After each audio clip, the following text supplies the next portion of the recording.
ಇವಾಗ ಫ್ರೆಂಡ್ ಮನೆಗೆ ಬಂದಿದ್ದೇನೆ. ಅವ್ರ ತೋಟದಲ್ಲಿ ಕೊಕ್ಕೋ ಅದು ಹಣ್ಣಾಗಿದೆ ನೋಡಿ. ಅವ್ರದ್ದೊಂದು ಅಡ್ವೆಂಚರ್ ತರ ನಮ್ಮೊಬ್ರು ಫ್ರೆಂಡ್ ಈಗ ಅಡ್ವೆಂಚರ್ ಮಾಡ್ತಾ ಇದ್ದಾರೆ ನೋಡಿ, ಅದು ಹೇಗೆ ಕೊಯ್ತಾರೆ ಅಂತ.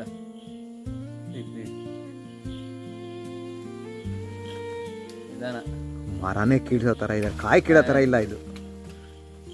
ಓಕೆ ನೋಡಿ ಕೊಕ್ಕೋ ಯಾವ ತರ ಆಗಿದೆ ಅಂತ. ಸಾಕು ಸಾಕು, ಒಂದು ಸಾಕಲ್ಲ. ಮತ್ತೊಂದ ಇವರು ಕಾಯಿ ಕೀಳೋ ತರ ಇಲ್ಲ, ಮರನೇ ಕೀಳೋ ತರ ಇದೆ. ಸಖತ್ ಆಕ್ಟಿಂಗ್ ಮಾಡ್ತಿದ್ದೆ ಕಾರಣ ಕಲಾವಿದ ಕಾರಣ. ನಮಸ್ಕಾರ ಕಾರಣ, ನೀನು ನೋಡಿ ಹೇಗಿದೆ ಕೊಕ್ಕೋ. ಇದರಿಂದ ಏನ್ ಮಾಡ್ತಾರೆ? ಆ್ಯಕ್ಚುಲಿ ನಿಮಗೆ ಇದ್ರದ್ದು ಬೀಜದಿಂದ ಇದನ್ನು ಪ್ರಾಸೆಸ್ ಮಾಡ್ತಾರೆ.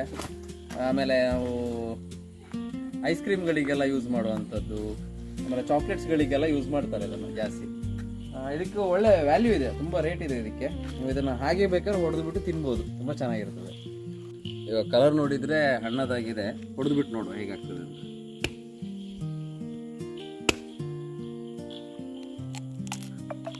ನೋಡಿ ಕೊಕ್ಕೋ ಹೇಗಿದೆ.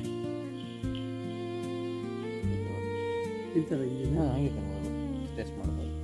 ಒಳ್ಳೆ ಬೀಜ ಇರುತ್ತೆ, ಬೀಜ ಇರುತ್ತೆ. ಹೇಗನ್ಸ್ತದೆ? ಸೀತಾಫಲ ಥರ. ಸೇಮ್ ಸೀತಾಫಲ ಟೇಸ್ಟು ಡಿಫ್ರೆಂಟ್ ಇದೆ. ಬಟ್ ಇದನ್ನ ಪ್ರಾಸೆಸ್ ಮಾಡಿದಾಗ ಅವ್ರು ಚಾಕ್ಲೇಟಿಗೆ ಇರ್ಬೋದು, ಚಾಕ್ಲೇಟಿಗೆ ಅವ್ರ ಐಸ್ ಕ್ರೀಮ್ಗಳಿಗೆಲ್ಲ ಇದನ್ನು ಯೂಸ್ ಮಾಡ್ತಾರೆ. ಈಗ ಚಾಕ್ಲೇಟ್ಗೆ ಇದು ಮೇಲೆ ವೈಟ್ ಕಾಣ್ತಿದೆ, ಅದನ್ನ ಯೂಸ್ ಮಾಡ್ತಾರೆ. ಇಲ್ಲ ಹಾಂ, ನೋಡ್ರಿ, ಇದನ್ನೇ ಈಗ ನೋಡಿದ್ರೆ ಬೀಜ ಈ ಥರ ಇರ್ತದೆ, ಇದನ್ನು ಪ್ರಾಸೆಸ್ ಮಾಡ್ತಾರೆ ಅವರು. ಈ ಥರದ ಬೀಜ ಪ್ರೊಸೆಸ್ ಮಾಡೋದು. ಹೌದೌದು, ಇದನ್ನು ಪ್ರಾಸೆಸ್ ಮಾಡಿ ಈ ಹಣ್ಣು ಇರ್ಬೇಕಾದ್ರೆ ಈ ಥರ ತೆಗೆದ್ರೆ ಇದನ್ನು ಕ್ಯಾಶುವಲ್ ಆಗಿ ಟೇಸ್ಟ್ ಮಾಡಿ ತಿನ್ಬೋದು ಅಷ್ಟೇ. ಬಟ್ ಇದನ್ನು ತಿನ್ನುವ ಪರ್ಸೆಂಟೇಜ್ ತುಂಬ ಕಡಿಮೆ. ಯಾವ್ದಾದ್ರು ಫಸ್ಟ್ ಟೈಮ್ ಈಗ ಸಿಟಿಯಿಂದ ಯಾರು ಬಂದರೆ ಈ ಥರ ಟೇಸ್ಟ್ ಮಾಡಿ ನೋಡ್ತಾರೆ ಅಷ್ಟೇ. ಅದರ್ವೈಸ್ ಆ ಬೀಜನ ಪ್ರಾಸೆಸ್ ಮಾಡಿ ಮಾಡುವಂಥದ್ದು.